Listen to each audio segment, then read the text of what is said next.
ขี้เหนียวไปทิมแต่ขี้ปุ๊บปะ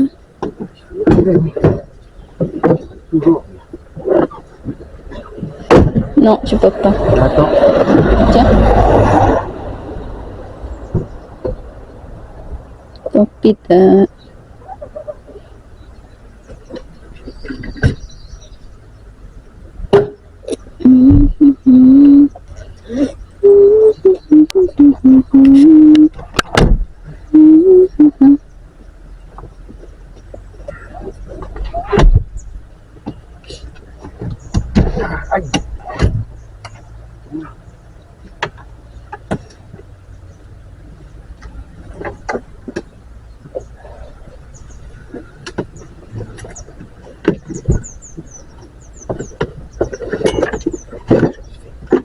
Ok, mon même. Voilà.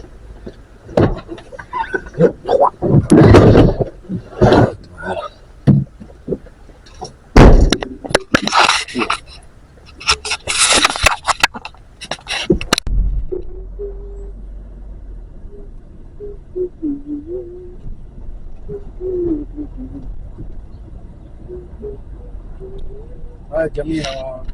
วัดใหญ่ที่สุดสายพันธุ์ Des grappins. ก็ต้องกินบางอย่าง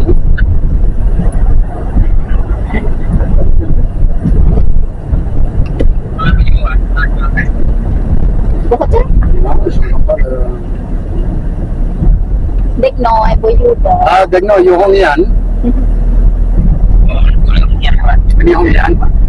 อีก2 มื้อเป็นฮอลิเดย์2 อาทิตย์อยู่บ้าน ผักสองอาทิตย์ พัก2 อาทิตย์ ลมรักษาลมรักษาอีก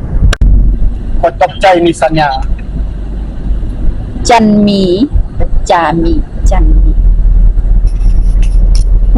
เราบอกเขาใจ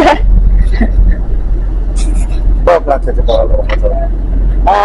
มื้อเช้าอาจารย์มีโทรหาเพิ่นโทรลิ้นว่าซั่นจามีตัวหากับที่เศร้าดีกว่าแต่ว่าเวลาเขาว่าภาษาลาวจะบอกเข้าใจยัง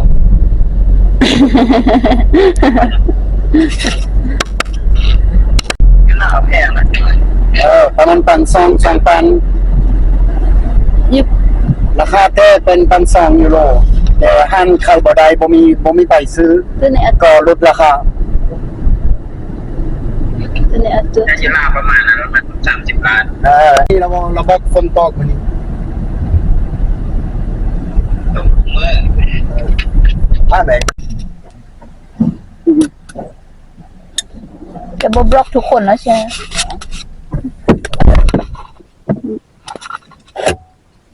เพิ่นลมเพิ่นโซนโซบอลทีมขี้เหนียวหาน้องเบิ่งในสติงมีทีมมาทีมขี้เหนียวทุกคนเนี่ยมันก็สิมีเป็นส่วนแบบนี้เขาเจ้าเขียนนี่เป็นบอลบัวนี่เป็นบอลเป็นไม้นี่ทุกอย่างนะจ๊ะสติกคันลงไปก็คือสติกเอาตั้งอันนี้นะมาขึ้นโต๊ะ Oui. Parle avec ton frère, je vais jeter le truc. นั่นจ้ะแล้วมาทิมอยู่ไกลๆบ้านนี่แหละโทรศัพท์มีบอล ฮะ บ่มีรถขี้เหงื่อบ่มีรถขี้เหงื่อ อันนี้มันเป็นขี้เหนียวใหญ่นี่ไปเป็น ฮั่นแหละทุกคนได้ยินบ่อันนี้แหละเควินเว้าลาวก็สิมีหลายคนเนาะก็สิอยากฮู้ว่าเควินเว้าภาษาลาวได้บ่เควินเว้าได้ภาษาลาวได้ประมาณ 70% ทุกคนเราเข้าใจหลายกว่าเข้าใจหลายแล้วก็เว้าได้หลายก็คือว่าเราเคยอยู่ลาวหลายปีเนี่ยทุกคนแบบนี้แหละเวลาเควินลมกับคนลาวก็สิเว้าลงปีนเนี่ยทุกคนคือว่าบ่ได้แม่นภาษาทำอิฐเนาะบ่ได้แม่นภาษาเฮาเว้าง่ายๆแบบเซาติคือกันเควินเว้าภาษาลาวอันคือกับเซาติเว้าภาษาฝรั่งเศสว่าซั่นซะเว้าลงปีนเว้าลงปีนแต่เฮาก็เข้าใจสิแบบตัวอย่างเควินเว้ามาเว้าลงปีนสติกก็เข้าใจเควินแต่เวลาสติเว้าภาษาฝรั่งเศสเวลาเว้าลงปีนเควินก็เข้าใจสติกคนฝรั่งเศสเขาก็เข้าใจเฮาอะสินะอันแหละอันนี้เพิ่นก็สิละสิลมกับแต่น้องสติกลมกับอายสติก ทุกๆมื้อที่ถ้าเพิ่นได้ล่มครอบครัวสติกแล้วเพิ่นละดีใจแล้วก็มาเว้าให้สติกฟังจังซั่นจังซี้หันแหละคือว่าแหละฝรั่งเขาทุกคนมัน บางทีสติกก็อธิบายให้บ่อธิบายให้เรายากและยากสิเข้าใจบางทีคนลาวเนาะอันล่มโทรศัพท์มันก็ล่มบางทีก็โทรหาซื่อๆแต่เฮาบ่มีหยังเว้าสินะก็โทรหาแล้วก็เฮ็ดอันนั้นอันนี้ไปสินะเควินล่ะบ่เข้าใจแต่หั่นแหละก็แนวนี้แหละสติกอธิบายแนวนี้แหละโทรลิ้นนำกันก็ล่มกันซั่นแหละล่มหยังก็ล่มทุกอย่างเพราะว่าบ่ได้แม่นบิสเนสอีหยังสินะโทรล่มซื่อๆแบบนี้แหละหั่นแหละทุกคนในตอนนี้สติกกำลังมาหังเลือกแคลมาซอกอันซื้ออาหารกินสติอยากกินกุสกุสมาซื้อปกติไปกินอยู่บุฟเฟ่แต่มื้อนี้มาซื้ออยู่ห้างอันนี้นะบ่ได้แพง10 ยูโร11 ยูโรก็ได้กิน2คนสบายๆแล้วเพราะว่าคานเฮ็ดอาหารทุกคนยากมื้อใดสิอะไรทุกคนพากันไปทิมขี้เหงื่อมาแล้วเมื่อกี้หลังจากไปทิมขี้เหงื่อมาแล้วก็อีหยังสติก็ไปเสือไปลา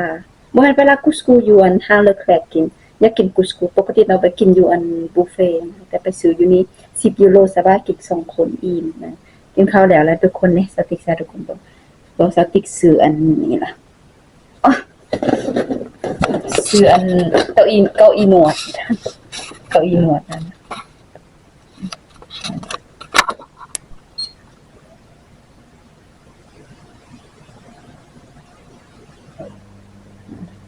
สุดยอดเลยมันนวดดีขนาดแบบมันเฮาต้องการเสียคนอยู่กับโลกแค่ทำอิฐสติ๊กต่อตามผัวบ่เอาเพราะว่ามันบ่มีบ่อนวายเพราะว่าบ้านเฮาน้อยเนี่ย แล้วเอามาไว้ตอนนี้บ่เอามาไว้กองคันไดเนี่ยแต่ว่าเวลาเฮ็ดเราก็โอเคซะว่ามันคุ้มว่าซั่นซะโอ๊ยมันสุดยอดแล้วทุกคนมันก็อีหนวดว่าซั่นซะแต่ก็เฮาเมื่อยเฮาอยู่กับเด็กน้อยมันสติ๊กสิสต็อกตั้งกองไว้อันใกล้ๆทุกคนเห็นดีเห็นหมดทุกคนก็สิประมาณนี้สติกมาพักเสียงเอาเพราะว่าสติกรู้สึกว่าอันกองถ่ายรูปใหม่ของสติกมันเสียงแตกนะสติกยังบ่ฮู้สิตั้งค่าจังใดเถื่อต้องลองค่อยเฮ็ดค่อยไปอันนี้แหละเฮาเอิ้นว่าจังใดทุกคนเตาอีนวดของสติกก็สิเป็นประมาณนี้ไม่แกะกล่องออกมาเลยทุกคนแต่ว่าเสียดายอันเอาใส่รถแล้วเควินเฮ็ดปาดบอนนึงแล้วมันจิกบอนนึงเสียดายไม่สุดยอดสติกมาเห็นแล้วก็มักถ้ามีสติกบอกว่าบ่เอาบ่มีบอนไว้เพราะว่าเฮือนเฮาน้อยเนี่ยทุกคนบ่มีบอนไว้เวลามื้อวานนี้เอามาแล้วลองแล้วโอ้ยสบายแต่สบายว่านวดสุดยอดเลยนวดทุกบอนตั้งแต่ตีนจำหัวแล้วก็มีระบบเฮ็ดความร้อนพร้อมยามหนาวถือว่าสุดยอดเห็นบ่สติกเอามายองไว้กองอันนี้นี่กองคันไดทุกคนอันแหละถือว่าอันนี้ถือว่าคุ้มทำอิฐบ่อยากได้แต่เวลาเห็นตัวจริงได้ลองใส่แล้วมันก็รู้สึกว่ามักแบบมันเมื่อยสิทุกคนเพราะคือเว้านั่นแหละคือที่สติเว้าทุกคนฟังเควินกับสติละสิเปลี่ยนกันนวดให้กันตลอดเพราะว่าสินวดหัวนวดเอ็นคอนวดหลังสินะทุกคนโดยเฉพาะเควินเราสิหาสติกเย็บอันหลังให้ตลอดแล้วเกือบทุกมื้อเอาตีนเย็บอันล็อกกระดูกนะทุกคนอันและอันนี้มีเก้าอี้นวดแล้วก็ถือว่าสบายสบายแต่สบายว่าสบายอีหรือกิโลเลยทุกคนคุ้มค่าเหลือเกิน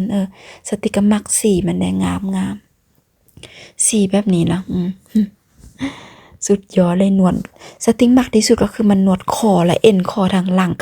กับทางหลังแล้วตีนก็คือกันเมื่อวานนี้ลองทำอีกแล้วเดี่ยมจักกะจีแต่ว่ามื้อนี้แล้วสบายรู้สึกว่าตัวสติกยังน้อยเกินไปสำหรับเก้าอี้อันนี้ทุกคนตัวน้อยแล้วมันรู้สึกว่ามันบ่คอมฟอร์ตสินะถ้าว่ามีนั่งมีนวลมีนวลปุ้มปุยได้น้อยนึงก็คือสิแห้งคักกว่านี้สติกรู้สึกว่าตัวเองจอยคือมีแต่กระดูกแล้วก็นวดแล้วมันก็บ่สะใจปานใดสินะสะใจแต่กลางหลังสุดยอดเลยทุกคนแบบเฮาสามารถหลับอยู่นี่ได้สิเฮาตั้งเวลา10 นาที15 นาทีไปมาสามารถนอนแบบหลับสบายๆเลยบ่อนนี้มันเป็นแบบตึงสติกมากที่สุดเป็นบ่อนนี้กับบ่อนนี้มากที่สุดกับตีนแล้วมันละตีนอันพื้นตีนนะสุดยอดเลยถือว่าคุ้มค่านั่นแหละทุกคนแล้วก็มันมีระบบเฮ็ดให้อุ่นอีกเวลายามหนาวสินะถือว่าสุดยอดเลยดีใจเพราะว่าหลังจากเฮ็ดเวียกเมื่อยสินะเฮ็ดเวียกเมื่อยเฮาก็แบบพักผ่อนนั่นแหละทุกคนที่ว่าสุดยอดเลยคือว่าเลยสติกมักบ่นี่ล่ะ มันนวดอันเอ็นคอนี่กับอันทางหลังแล้วสุดยอดกับตีโอ้ยสุดมากหมดเลยนั่นแหละถือว่าเป็นการลงทุนที่คุ้มค่าเอาสิซ่าตอนนี้ถ้าเวลาไปหับลูกเพราะว่าตอนนี้3 โมงอย่างมีเวลา1 ชั่วโมงมื้อนี้สิไปสาได้น้อยนึง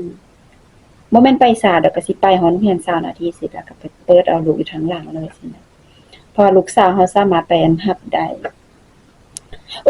ตลกแท้ว่าเมื่อวานนี้ทุกคนสติกอยู่บ้านกับลูกสติกซื้อกะแลมและไอศครีมน่ะ12เป็นกับหมดมื้อเดียวเลยลูกสติกลูกสาวบ่มักว่าลูกชายหยุดกินสติกไปเข้าห้องน้ำออกมากินหมดอันนึงแล้ว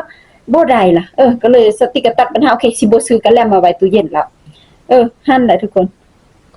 มาทุกคนเบิ่งซื่อๆดอกนี้ว่ามื้อนี้เอาขี้เหนียวไปทิ่มเพราะว่าได้เมียนเหือนเพราะว่าสติกซื้ออันนี้มาใหม่เพราะว่าบ้านสติกก็น้อยๆนะทุกคนเบิ่งบ่อันนี้สติกก็ใส่ทางย่างนี่เลยเด้ใส่ทางย่างมันก็แบบบ่มีบ่อนย่างจังซี่แม่ปกติเฟอร์นิเจอร์บ่นี้สติกสิใส่เกิบลูกอีหยังๆจังซี่นะแล้วเวลามื้อเช้านั้นสติกเอาไปทิ่มเพราะว่าเฮาได้ใส่เก้าอี้ใส่ตั้งหนวดตัวนี้เก้าอี้หนวดตอนนี้สติกกำลังคิดซอกเฟอร์นิเจอร์ล่ะสิซอกเฟอร์นิเจอร์น้อยๆมาใส่เกิบลูกหรือว่าสิเอาไปใส่ในห้องก็คงต้องวางแผนว่าเป็นจังสิค่อยไปว่าจังซั่นไปทุกคนสำหรับคลิปนี้เท่านี้มาฝอยซื่อๆเด้อมาฝอยซื่อๆทุกคนก็สิไปรับลูกแล้วนี่นะไปเจอกันใหม่คลิปหน้าทุกคนสวัสดีเด้อ